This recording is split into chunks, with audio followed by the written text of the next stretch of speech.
Bonjour Jackie. Bonjour Loris. Alors tu es praticien en médecine ayurvédique. Oui. Est-ce que tu pourrais nous expliquer comment tu en es arrivé là? En fait, passionné par tout ce qui était plantes, tout ce qui était soins naturels au départ, parce que je ne comprenais pas comment on pouvait se soigner avec des produits synthétiques et chimiques, alors que nous faisons partie de la nature. C'est pour ça que je me suis intéressé, et donc je suis parti en Inde pendant environ 8 ans pour faire mes études là-bas, et donc voilà, j'ai passé mes examens en Inde, à l'école de Kannur, et puis voilà, maintenant je suis praticien en médecine ayurvédique, ouais, effectivement. Est-ce que tu pourrais nous expliquer les différences entre la médecine générale qu'on connaît tous et la médecine ayurvédique?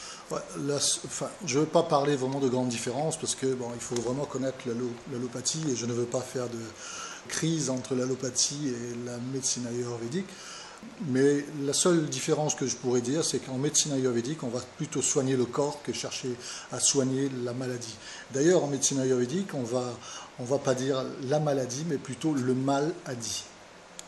Le mal a dit. Voilà. D'accord. Donc si le mal a dit, il faut essayer d'abord de comprendre le mal pour le soigner. Et une fois qu'on a compris le mal, on arrive à beaucoup mieux soigner.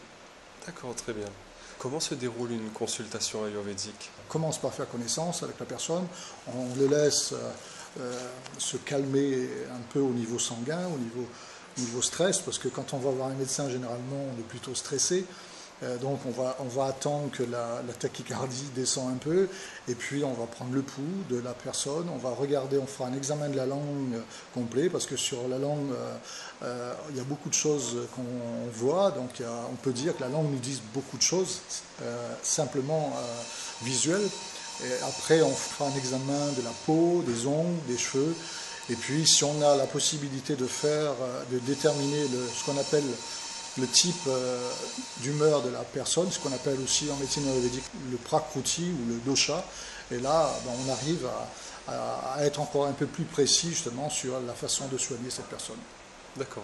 Et combien de types de personnes il y a en ayurvédique? En fait, il y a 3 doshas, ce qu'on appelle, il y a vata, pitta, kapha, mais on aura toujours un dosha dominant, mais suivi toujours d'un deuxième dosha, ce qui peut être, ou peut-être voire même un troisième assez près, parce qu'on trouve des personnes au lieu d'avoir un dosha dominant et un qui suit de près, on arrive à avoir quelquefois une personne avec un dosha qui est dominant, et puis les deux autres humeurs suivent malgré tout de près. Donc là, voilà. D'accord.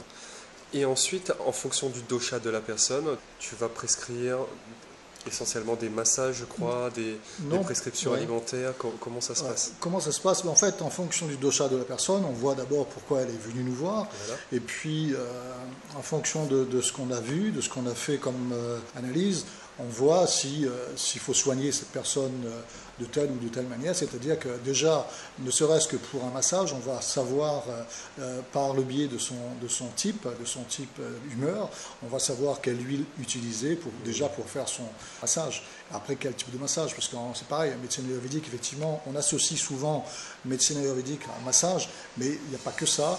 Mais c'est vrai que les massages font partie de la façon de soigner en médecine ayurvédique. Il y a aussi l'alimentation, qu'on va essayer de savoir comment la personne s'alimente, dans quel ordre, et puis l'association des aliments, ça compte aussi justement dans la qualité de soins. D'accord, très bien. Donc on va essentiellement utiliser des prescriptions alimentaires et des massages pour venir nettoyer le corps du patient. Oui, enfin, je dirais pour pas, ensuite espérer soigner son voilà. Je dirais pas essentiellement, parce qu'effectivement, ce que les autres appellent la maladie, nous on appelle ça plutôt un dérèglement de santé. Ça peut être environnemental, ça peut être effectivement à cause de l'alimentation, ça peut être à cause de l'angoisse. Je ne dirais pas le stress, mais surtout l'angoisse. Vous voyez, il y a plusieurs sortes de dérèglements, de sources de dérèglement de santé. Donc effectivement, en fonction de ce que va nous délivrer la personne, on arrive à mieux cerner le problème de manière globale. De manière globale. Et à partir de là, on va apporter soit un soin, effectivement, un soin qui pourrait être avec un massage, mais il y aura une prescription alimentaire, il y aura une prescription sur la façon façon, voilà, sur les habitudes de vie, enfin, tout ça. Puis bon, effectivement, ça peut se terminer par un massage qui lui fera automatiquement du bien. Voilà. D'accord, très bien. Et pour terminer cette interview un peu bruyante, désolé encore, est-ce que tu aurais un conseil à donner à tous les auditeurs de Zen.re? Écoutez, le conseil que je donnerais, effectivement, c'est de manger quand le corps a faim, mais pas quand la tête a faim. Parce qu'effectivement, les gens mangent beaucoup trop de nos jours et n'importe comment. C'est-à-dire, on va manger, on va plutôt se remplir que se nourrir.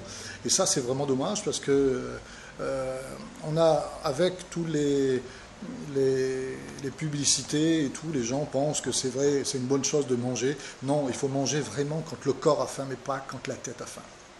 Très bien, merci beaucoup Jackie. Merci à vous.